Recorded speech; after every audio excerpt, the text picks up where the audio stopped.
ఈ ఉద్రేకాలు యొక్క దాడులు ఎందుకు జరుగుతున్నాయి ఆంధ్రప్రదేశ్లో ఎక్కువగా అని అంటే, పూర్వంలో మన డిప్యూటీ సీఎం పవన్ కళ్యాణ్ గారు ఒక మాట మాట్లాడాడు. రాజకీయ సభల్లో మాట్లాడకూడదు, మతపరమైనటువంటి వ్యాఖ్యలు మాట్లాడకూడదు. అది రాజ్యాంగం మనకు తెలియజేస్తుంది. అది కూడా నేను తర్వాత తెలియజేస్తాను, ఆర్టికల్ మీకు స్క్రీన్ మీద ఇచ్చి. అయితే ముందు ఈ విషయం చెప్తాను. రాజకీయ సభలో పవన్ కళ్యాణ్ నేను సనాతన ధర్మాన్ని పాటించేవాడిని, సనాతన ధర్మం జోలికి ఎవడైనా వస్తే వాడు అంతా చూస్తాను అంటే విర్రవీగాడు. పవన్ కళ్యాణ్ విర్రవీగాడు.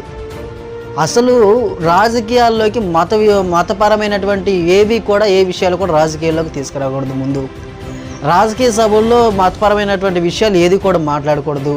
అది ఏదైనా ఉంటే అది అతను పర్సనల్గా తీసుకోవాలి, కానీ మతపరమైనది, కులపరమైనది రాజకీయాల్లో కులాలు మతాలు అనేవి ఉండకూడదు. మరి పవన్ కళ్యాణ్ గారికి మరి ఎవరు ఆ నైతిక విలువలు నేర్పించారు?